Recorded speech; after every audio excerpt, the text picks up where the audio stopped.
에스더 6장 14절로 7장 1절입니다. 에스더 왕후의 두 번째 잔치가 시작됩니다.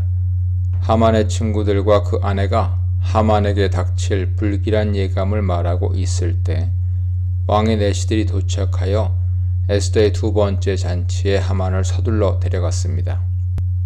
내시들의 손에 이끌려 궁에 와서 왕과 함께 잔치 자리를 향하는 내내 하만은 지금 무슨 일이 일어나고 있는지 불안하고 혼란스러웠을 것입니다. 난데없이 이해할 수 없는 일들이 하루 사이에 일어났습니다.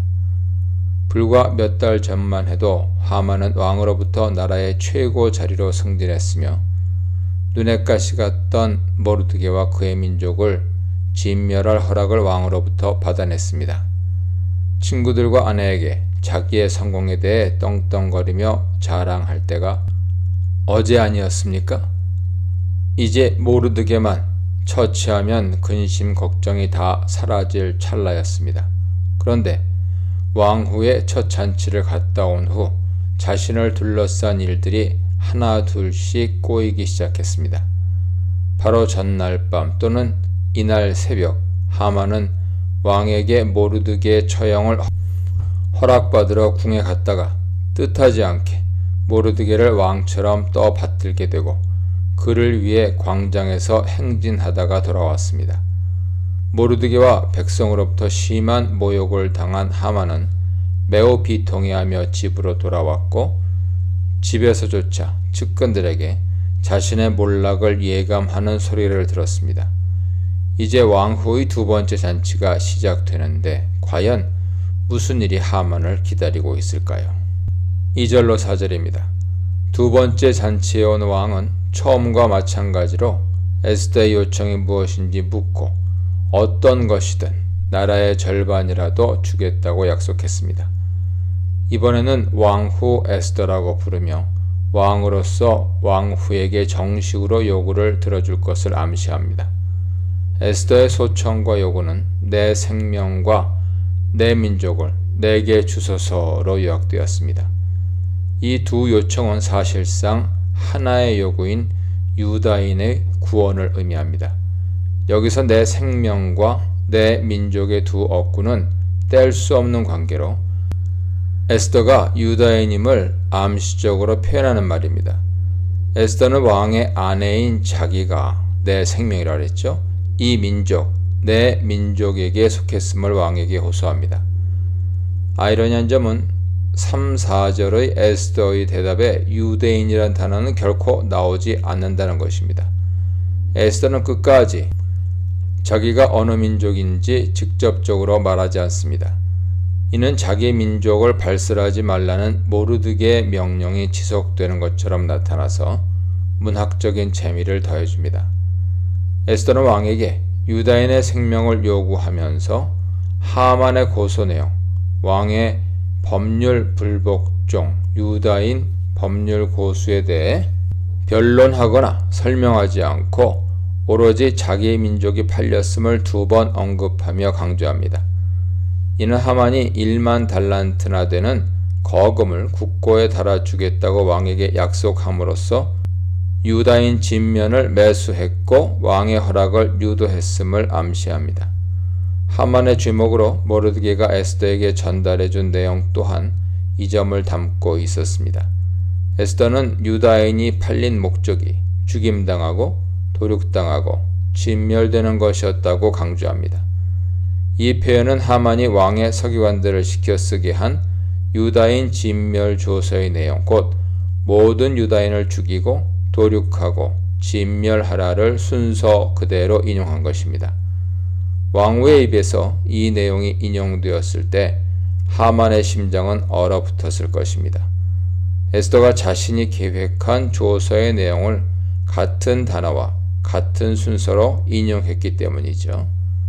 에스더는 하만이 오로지 죽이려고 유다인을 돈으로 샀음을 강조함으로써 하만의 야비함과 잔인함을 암시적으로 드러냅니다.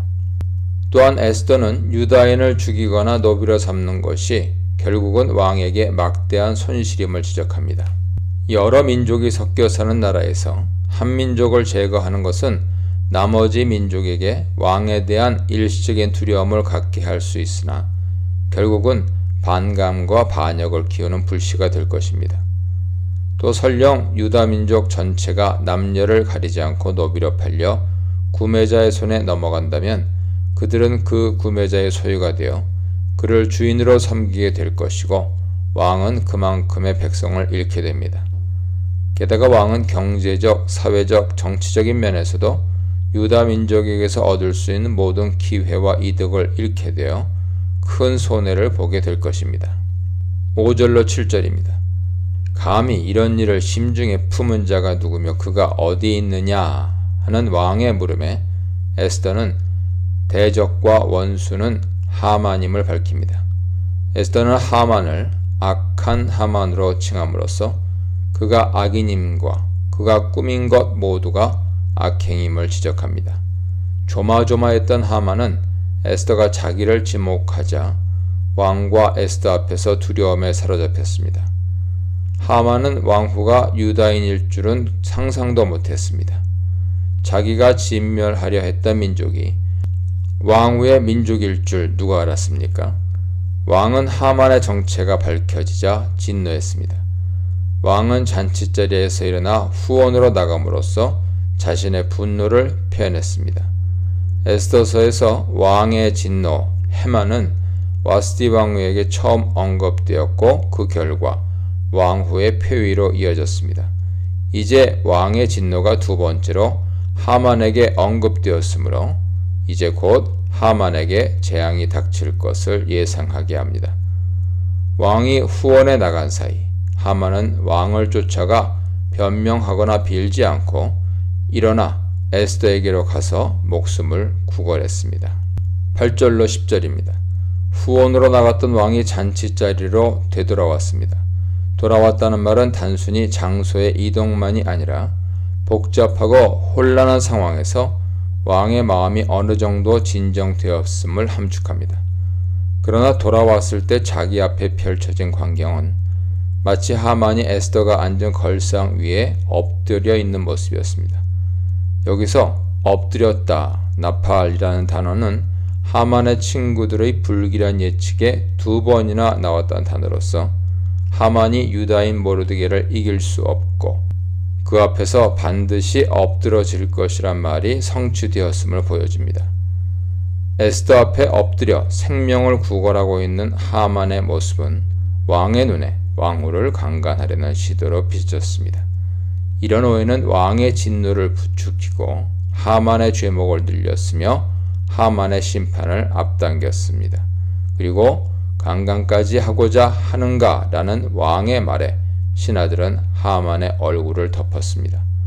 이 잔치에 오기 전에 하만은 수치와 비참함으로 자신의 얼굴을 가렸고 잔치에 온 후 지금은 다른 이들이 하만의 얼굴을 가립니다. 여기서 다른 이의 얼굴을 덮는다는 것이 어떤 의미인지 확실하지 않습니다. 다만 9절에서 왕이 하만을 나무에 매달라고 명하는 것으로 보아 얼굴을 덮는다는 말은 처형을 뜻할 수도 있습니다. 이때 넷이 하르보나는 하만이 왕의 목숨을 구해준 모르드게를 매달려고 하만의 집에 23m 50규빗의 나무를 준비했다는 사실을 왕에게 귀띔했습니다. 넷이는 모르드게를 왕을 위해 유익하게 말한 자라고 지칭하며 그가 왕의 생명을 구한 유익한 자임을 다시 상기시킵니다. 왕은 자신의 생명을 구해준 모르드게를 하만이 죽이려고 한 계획을 이제야 알게 되었습니다. 넷시의 자세한 설명은 그가 수집한 정보가 사실임을 뒷받침해 줍니다.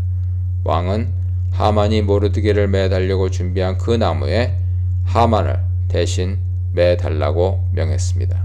하만을 처벌하니 왕의 노가 누그러졌습니다. 하만은 모르드게를 향한 노가 가득했습니다.